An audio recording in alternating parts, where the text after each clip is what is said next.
आज 9th class का chapter 6 start करते हैं। छठा चैप्टर है रेखाएं एवं कोण। ये इस चैप्टर का हमारा पहला लेक्चर है। इसमें हम प्रश्नावली 6.1 करेंगे। उसका पहला सवाल भी मैंने बोर्ड पर लिख रखा है, लेकिन सवाल तक पहुंचने से पहले कुछ पद ऐसे हैं जिनकी नॉलेज हमारे लिए ज़रूरी है ये चैप्टर करने के लिए। सिंपल सी बातें हैं। बहुत सी बातें ऐसी हैं जो तुमने पहले 8वीं क्लास तक पढ़ी हुई हैं, लेकिन मैं उन्हें रिपीट कर रहा हूँ ताकि एक रिवीजन हो जाए तुम्हारा। छोटी छोटी बातें जैसे कोण जो हैं, हम उन्हें उनकी माप के आधार पे कैसे कैसे वर्गीकृत कर सकते हैं। कोई कोण है, हमारे चैप्टर का नाम ही रेखाएं एवं कोण है। रेखाओं के बारे में थोड़ी सी नॉलेज लेंगे और कोणों के बारे में। कोण, कोई भी कोण है, मान लो ये एक कोण है, ये दो किरणों के मध्य बना होता है। रेखा, रेखाखंड, किरण याद है। मान लो ये दो किरणें हैं ए बी और ए सी, इनके बीच में ये कोण बना है, तो ए बिंदु इस कोण का शीर्ष कहलाता है, वर्टेक्स, शीर्ष। इंग्लिश में वर्टेक्स कहते हैं इसे। ये कोण कितने कितने डिग्री का हो सकता है? अगर मैं बिल्कुल लंब रेखा खींचूं, लंब रेखाओं की हमने परिभाषा भी पढ़ी थी। ए बी के ऊपर अगर ए डी लंब है तो ये कोण 90 डिग्री का होता है। कोई कोण यदि 90 डिग्री के कोण से छोटा है, 90 से छोटा है, पूरा 90 नहीं है, 90 से कम है, 89 डिग्री, 89 डिग्री तक अगर कोई कोण है तो हम उसे कहेंगे न्यून कोण। इंग्लिश में इसे कहते हैं एक्यूट एंगल। नंबर 2, 90 का है, पूरा 90 का है तो क्या कहेंगे? 90 से कम तक न्यून कोण कहेंगे। पूरा 90 का है तो समकोण कहेंगे। फिर उसे हम न्यून कोण नहीं कहेंगे। अगर पूरा 90 डिग्री का है तो वो समकोण यानी कि राइट एंगल होता है। 90 से अधिक है, ये 90 डिग्री का है, कोण 90 से ज़्यादा डिग्री का है, लेकिन ये अगर मैं लाइन सीधी बढ़ा दूं तो 180 डिग्री की बनती है। 180 से कम है, 90 से अधिक और 180 से कम, पूरा 180 का नहीं, 180 से कम, 90 और 180 के बीच में है तो हम उसे क्या कहेंगे? अधिक कोण। अधिक हो गया ना 90 से, तो इसका नाम होता है अधिक कोण। इंग्लिश में इसे कहते हैं ऑब्ट्यूस एंगल। पूरा 180 डिग्री का है तो उस कोण को क्या कहेंगे? ये नाम ध्यान रखना, रिजु, रिजु कोण। इंग्लिश में इसे कहते हैं स्ट्रेट एंगल। स्ट्रेट लाइन होगी, स्ट्रेट कहते हैं सीधे को, ये लाइन बिल्कुल स्ट्रेट होगी। अगर मैं इसे भी कोई नाम दे दूं, ए बी सी डी हमारा हो चुका है, ई नाम दे दिया मैंने, तो ई ए बी एक सीधी लाइन है, तो ये कोण 180 डिग्री का है। इसे रिजु कोण कहेंगे। पूरे 180 डिग्री को रिजु कोण कहेंगे। कोई रिजु से भी ज़्यादा है तो 180 डिग्री से भी ज़्यादा है तो इसकी लिमिट कहाँ आएगी? जब ये यहाँ पहुँच जाएगा पूरा, ये पूरा चक्कर 360 डिग्री का होता है। अब 180 से अधिक है और 360 से कम है तो हम क्या कहेंगे उस कोण को? है किसी बच्चे के याद? सोचो, शाबाश। चलो मैं ही बता देता हूं। प्रतिवर्ती कोण, इंग्लिश में इसे कहते हैं रिफ्लेक्स एंगल। प्रतिवर्ती कोण,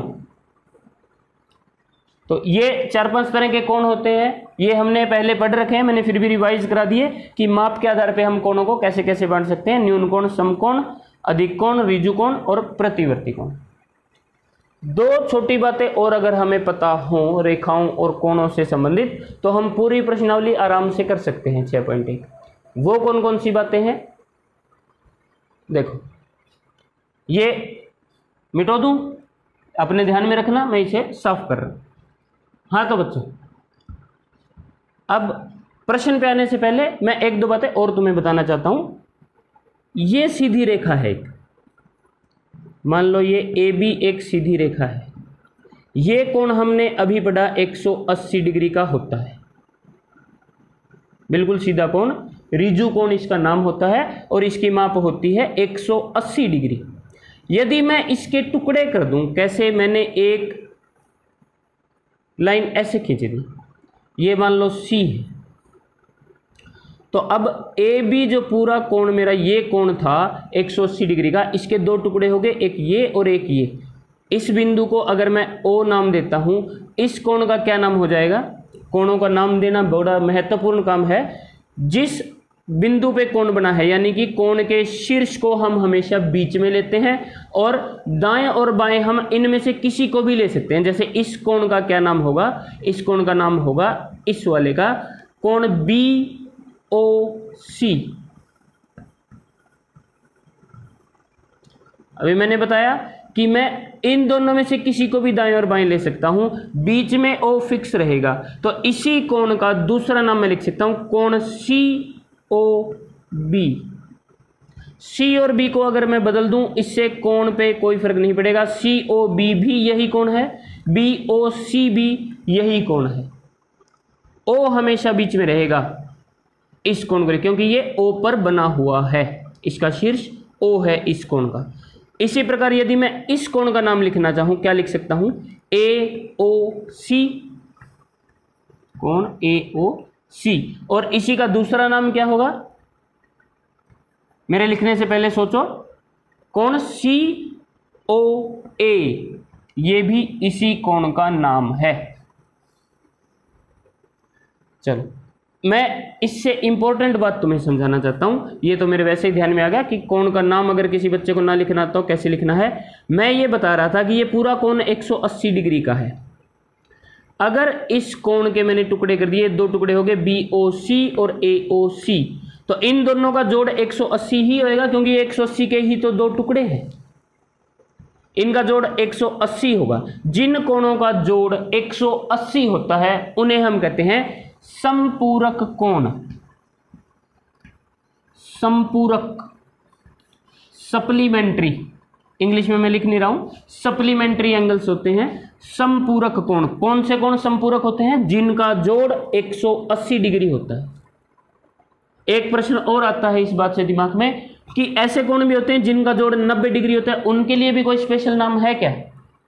जैसे अगर मैं 90 डिग्री का कोण लूं और इसके दो टुकड़े कर दूं, ये और ये, इन दोनों कोणों का जोड़ 90 डिग्री होगा, क्योंकि मैंने 90 के ही दो पार्ट किए हैं। ऐसे कोणों को हम क्या कहेंगे? उन्हें हम कहते हैं पूरक कोण। सम हटा दो, सम बड़ा नाम है समपूरक, ये बड़े कोण के लिए यानी कि 180 डिग्री के लिए आएगा। केवल पूरक है तो इनका जोड़ होगा 90 डिग्री। जिन कोणों का जोड़ 90 डिग्री हो उन्हें कहते हैं हम पूरक कोण। जिन कोणों का जोड़ 180 डिग्री हो उन्हें हम कहते हैं समपूरक कोण।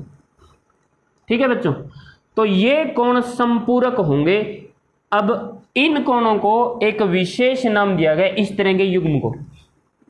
देखो, अगर मैंने यहां दो टुकड़े किए थे, मैं दो से ज्यादा करूं तो मैं एक लाइन और यहां पे ऐसे एक किरण और खींच दूं जो इसी ए बी के ऊपर खड़ी हो, तो और इसे नाम दे दिया मैंने ओ डी।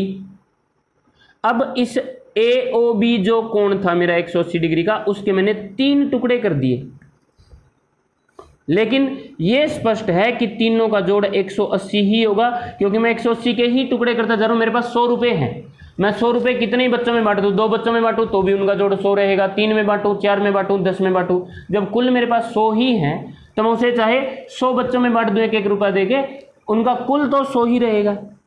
इसके मैं चाहे 1000 टुकड़े कर दूं, लेकिन उनकी कुल माप 180 डिग्री ही रहेगी। तो ये तीनों कोण संपूरक हो जाएंगे।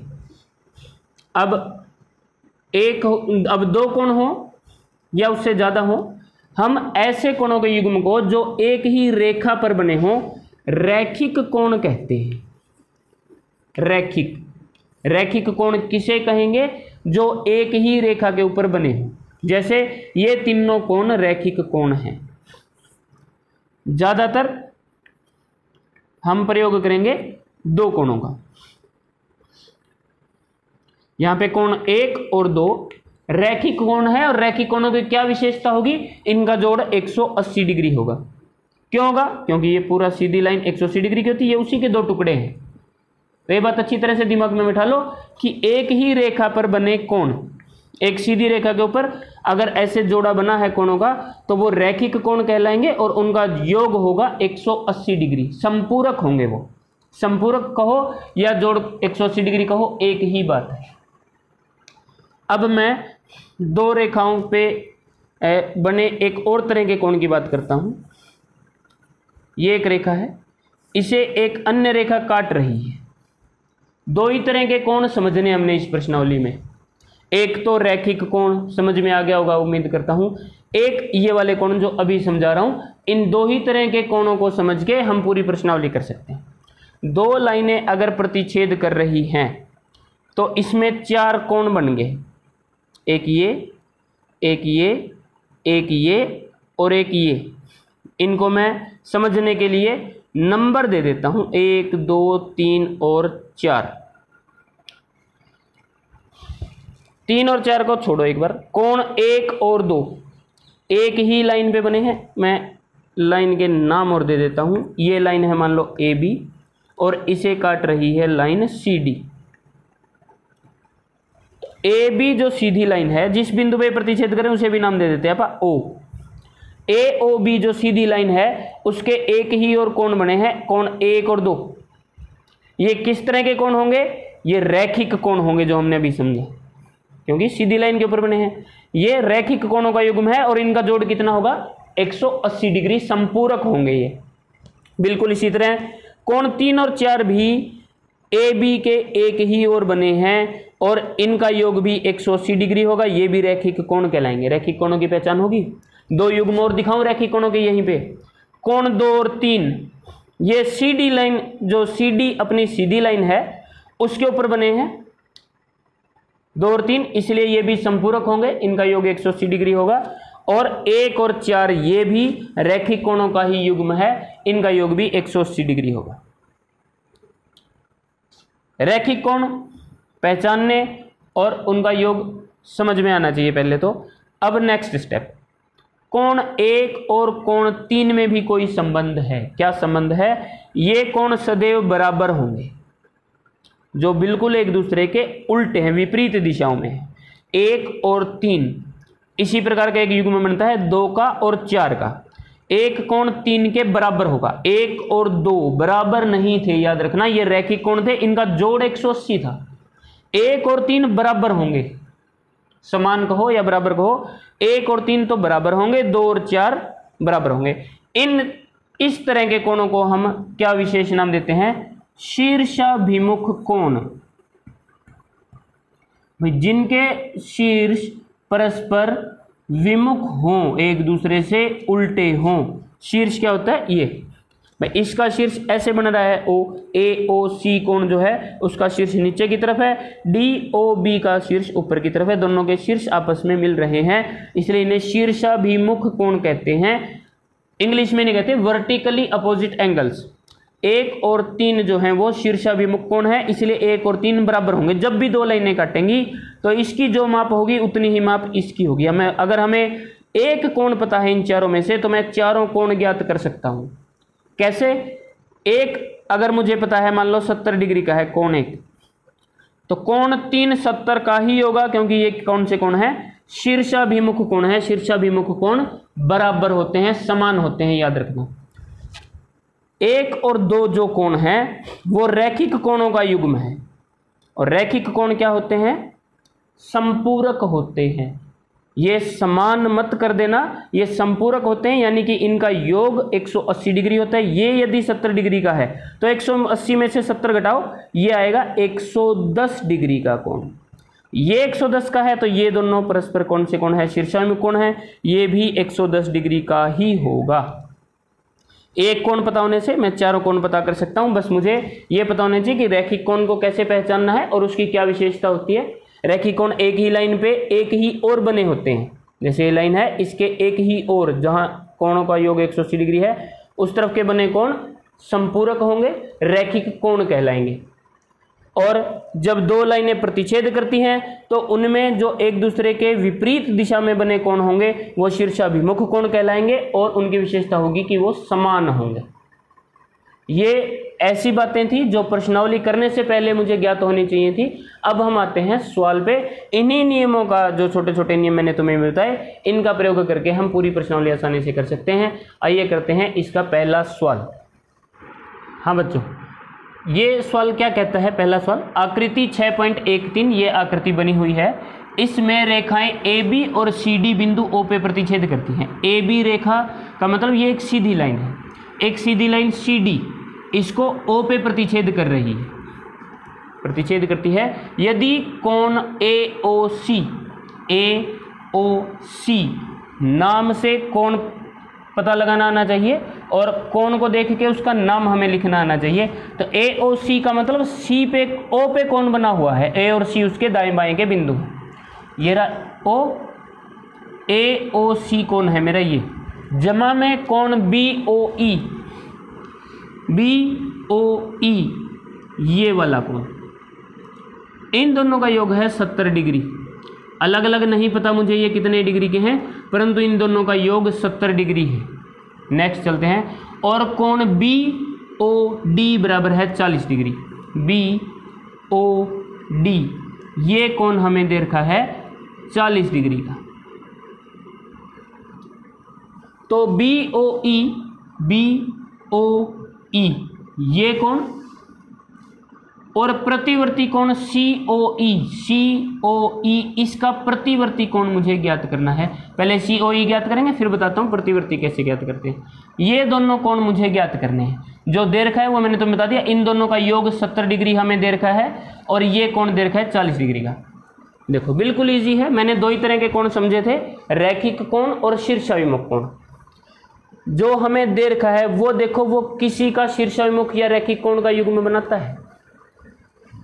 BOD और COA दोनों परस्पर शीर्षाभिमुख कोण है। इस लाइन को भूल जाओ, आकृति को तुम्हें काट छांट करके देखना पड़ेगा। दो सीधी लाइनें ढूंढो, CD और AB दो सीधी लाइनें काट रही हैं परस्पर, तो इनमें जो शीर्षाभिमुख कोण होंगे उनको पहचानो। एक तो ये युग्म है, दूसरा युग्म ये है जो मेरे काम का नहीं है। इस वाले युग्म में मेरे को ये 40 डिग्री का कोण दे रखा है, तो इसके विपरीत इसके जो शीर्षाभिमुख कोण है वो 40 डिग्री का ही होगा। वो कौन सा कोण है? AOC कोण है, यानी कि ये कोण होगा 40 डिग्री का। इसे लिखना कैसे है, किस प्रकार से लिखेंगे हम? यहाँ जब आंसर करोगे इस सम का, यहाँ कोण AOC बराबर है कोण जो हमें दे रखा था BOD। कारण क्या लिखोगे इसका, क्यों बराबर है ये? शीर्षाभिमुख कोण, शीर्षाभिमुख कोण, कोण भी लिख देना साथ में। इम्प्लाइज, इससे क्या होगा? AOC कोण कितने डिग्री का आ जाएगा? BOD के बराबर आएगा। BOD मुझे 40 डिग्री का दे रखा है, तो ये भी हो गया 40 डिग्री का। AOC है 40 डिग्री का। अब मुझे AOC और BOE का जोड़ 70 डिग्री दिया था। अब कोण AOC जमा कोण BOE मुझे ज्ञात करना है। ये दोनों का जोड़ मुझे 70 डिग्री दिया हुआ था, इसका हम कारण लिख देंगे दिया है। AOC में ज्ञात कर चुका 40 डिग्री, इंप्लाइज AOC का मान रख दो 40 डिग्री, जमा में कोण BOE बराबर है 70 डिग्री। इंप्लाइज 40 और जो ये BOE है उनका जोड़ 70 डिग्री है, तो BOE कितने का आ जाएगा? 40 वाले को उधर ले जाओ। जब बराबर के एक तरफ से दूसरी तरफ कोई संख्या जाती है, तो यदि वो इधर जमा की है, जमा में है, तो वो इधर जाके घटा में हो जाती है। ये हो जाएगा -40। इम्प्लाइज कोण BOE बराबर 70 में से 40 यदि घटाएंगे तो आ जाएगा 30 डिग्री। ये एक उत्तर आ गया मेरा, कोण BOE 30 डिग्री का आ गया है। ये कोण तो मुझसे पूछा नहीं गया था, लेकिन ये निकालने के लिए इसे पता लगाना जरूरी था। ये कोण आ गया 30 डिग्री का। अब मुझे COE कोण का प्रतिवर्ती ज्ञात करना, उसके लिए पहले COE ज्ञात करो। कोण COE क्या होगा, देखो कैसे ज्ञात कर सकता हूं। इसका शीर्षाभिमुख ढूंढो, क्या है, नहीं है, क्योंकि OE यहीं से शुरू, O से ही शुरू होती है, किरण है, रेखा नहीं है। ये यदि इधर आती तो हम शीर्षाभिमुख कोणों का युग्म बना सकते थे। इसका शीर्षाभिमुख कोण तो है ही नहीं जिससे मैं इसे ज्ञात कर सकूं। रैखिक कोणों का युग्म बनाते हैं। रैखिक कोणों का युग्म ये CD रेखा के ऊपर आता है, तो इसलिए COE, EOB और BOD ये तीनों मिलके क्या बनाते हैं, एक रैखिक कोणों का युग्म बनाते हैं। रैखिक कोणों का मैंने तुम्हें अभी अभी बताया था कि 2 से ज्यादा कोण भी हो सकते हैं रैखिक कोण। तो ये 3 कोण रैखिक कोण है, चाहे 3 हो चाहे 10 हो, रैखिक कोणों का युग्म का योग हमेशा 180 डिग्री होगा। तो इन तीनों का योग 180 डिग्री होगा, उसमें से एक 40 का है, एक 30 का है, तो ये कोण कितनी डिग्री का बचेगा,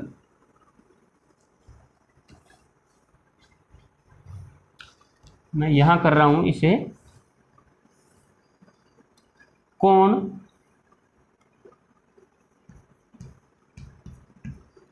हम एक नई शुरुआत कर रहे हैं, ये निकाल दिया था तो नई शुरुआत के लिए अतः अब इसलिए कुछ इस तरह का एक लगा के शब्द और लिखो। अब कोण COE प्लस COE प्लस कोण BOE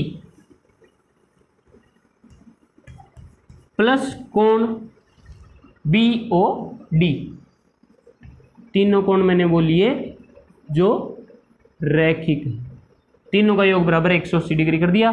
कारण क्या होगा इसका, कारण जितने अधिक लिखोगे बेटा नंबर भी उतने अधिक आएंगे।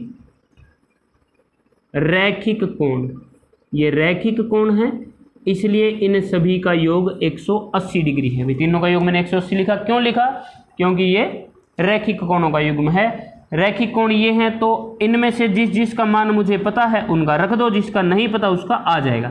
COE का मान मैंने ज्ञात करना है, नहीं पता, इसको यूं का यूं लिखो COE। BOE कितने डिग्री का है, BOE 30 डिग्री का मैंने अभी ज्ञात किया था, जमा में BOD मुझे 40 डिग्री का प्रश्न में ही दे रखा था, वो मान भी रख दो, बराबर 180 डिग्री। इंप्लाइज कोण COE बराबर किसके हो जाएगा, 40 और 30 जुड़ के 70 हो जाएंगे। 70 को जब मैं उधर लेके जाऊंगा तो ये 180 में से घट जाएगा। 180 घटा 70, ये मेरा आएगा भाई 110 डिग्री का। कौन सा कोण आया 110 डिग्री का, कोण COE 110 डिग्री का है। लेकिन मुझसे COE कोण नहीं पूछा गया, ये बात भी ध्यान रखना। मुझसे क्या पूछा गया है, प्रतिवर्ती कोण COE।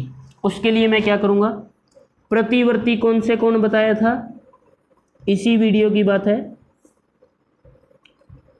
जो 180 से 360 के बीच का होता है। किसी कोण का प्रतिवर्ती कोण मैंने ज्ञात करना है, तो मुझे क्या करना है, उस कोण को 360 में से घटा देना है।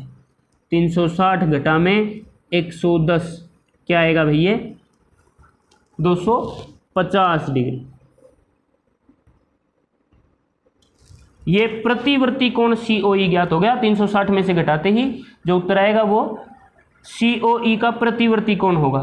ये देख लो 180 से बड़ा है, 360 से छोटा है, तो ये प्रतिवर्ती कोण COE है। ये हमारे दोनों उत्तर आ गए, एक तो प्रतिवर्ती कोण COE ये रहा, और एक जो मुझसे पूछा गया था कोण BOE वो ये रहा। अच्छी तरह से सवाल समझ में आ गया होगा। अगले सम पे चलते हैं। हाँ तो बच्चों, ये है दूसरा सवाल। आकृति 6.14 ये बनी हुई है, इसमें रेखाएं XY और MN बिंदु O पे प्रतिच्छेद करती हैं। ये XY है और ये MN है जो बिंदु O पर प्रतिच्छेद कर रही हैं। यदि POY कोण POY बराबर है 90 डिग्री का, ये कोण 90 डिग्री का है। ये जो निशान है इस तरह से बना हुआ है, ये समकोण का ही निशान होता है। अगर ना भी लिखा गया हो कि ये 90 डिग्री का है और ये निशान बनाया गया हो तो अंडरस्टूड है कि ये 90 डिग्री का कोण है, समकोण है। और A अनुपात B बराबर है 2:3। A और B ये वाले कोण है, इन दोनों का अनुपात है 2:3 का। तो C ज्ञात कीजिए, हमने C ज्ञात करना है। प्रश्न के हिसाब से हमने ए और बी ज्ञात नहीं करना, हमने सी ज्ञात करना।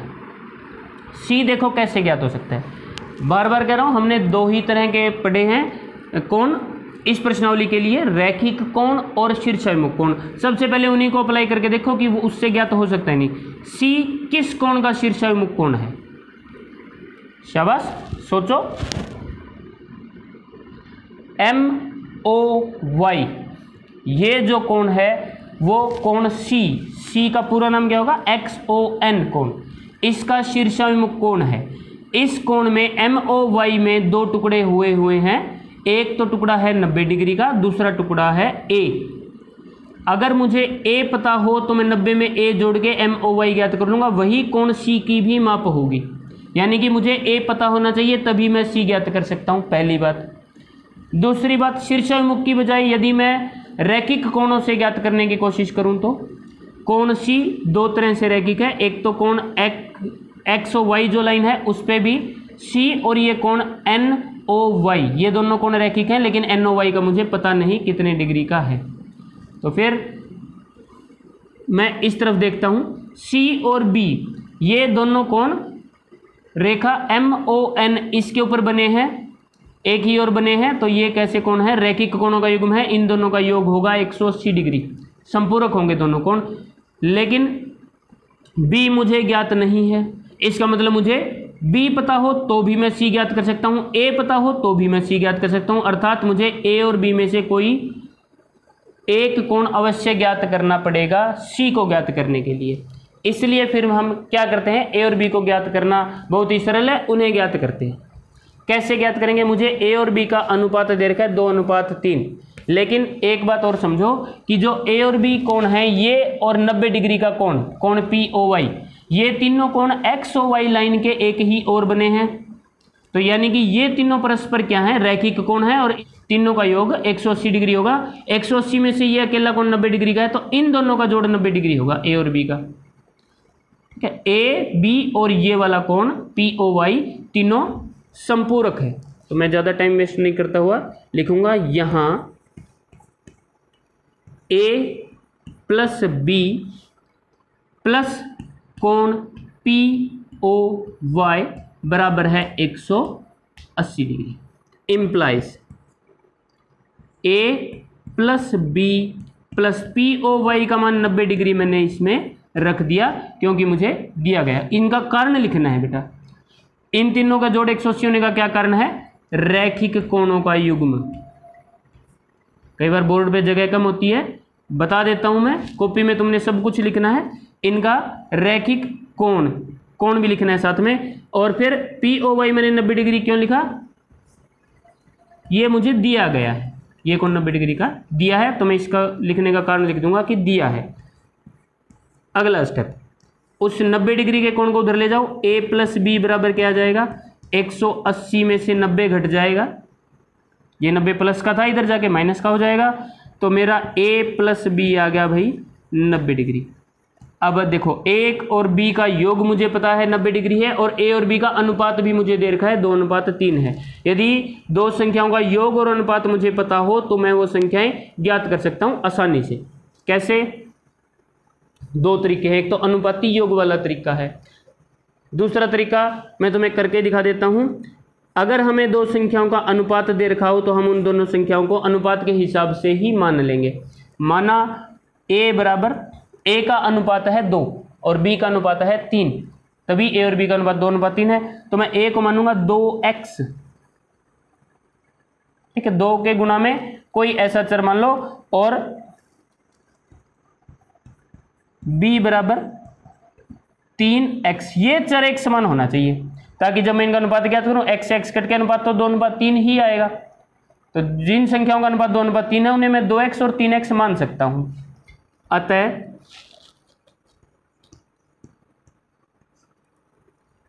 मैं ये मान इस समीकरण में रख दूंगा। जब मैं इस समीकरण का प्रयोग कर रहा हूं, प्रयोग करना आसान हो जाए इसलिए इसे नंबर दे दो समीकरण नंबर 1।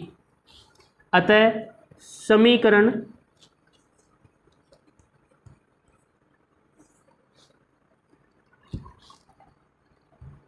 1 से समीकरण 1 से a जमा b बराबर 90 डिग्री। a है मेरा 2x जमा में b है मेरा 3x बराबर 90 डिग्री। आगे का सवाल यहां समझ लो।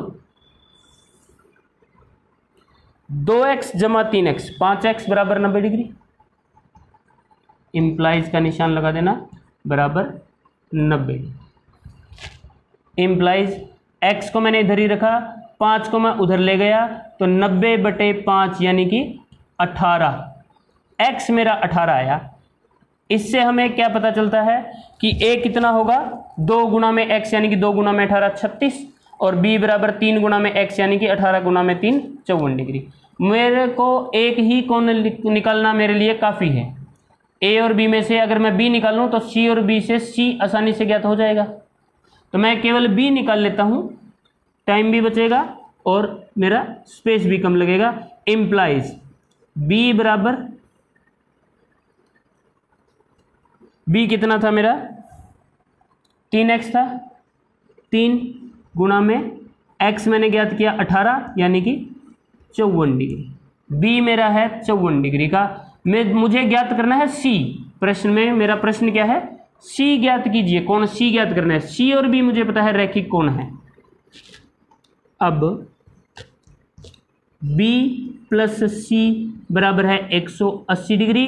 क्यों है 180 डिग्री, रैखिक कोण।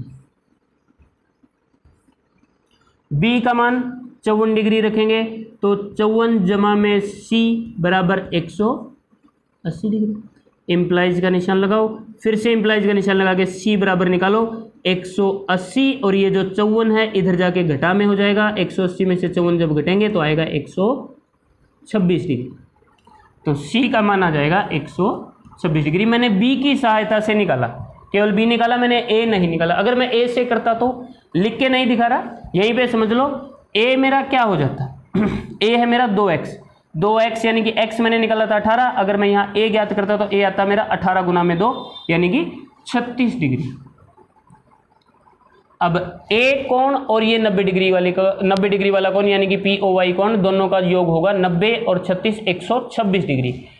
इन दोनों का योग ये पूरा कोण MOY कोण XON यानी कि 80 डिग्री का शीर्षाभिमुख कोण है। ये कोण अगर 126 डिग्री का है MOY पूरा कोण, तो ये भी 126 का ही होना था। वहां से भी अगर हम ज्ञात करते कोण C का मान तो वो 126 डिग्री ही आता। तो मैं यहीं पे विराम देता हूं बेटा, पहले ही वीडियो काफ़ी बड़ी हो गई है, तो इसलिए हम इस वीडियो में 2 ही सवाल कर रहे हैं। बाकी के सवाल मैं अगली वीडियो में समझाने की कोशिश करूंगा। उम्मीद करता हूं तुम्हें समझ में आए होंगे। फिर भी कोई प्रॉब्लम है तो मुझसे कॉन्टैक्ट कीजिए। बहुत बहुत धन्यवाद।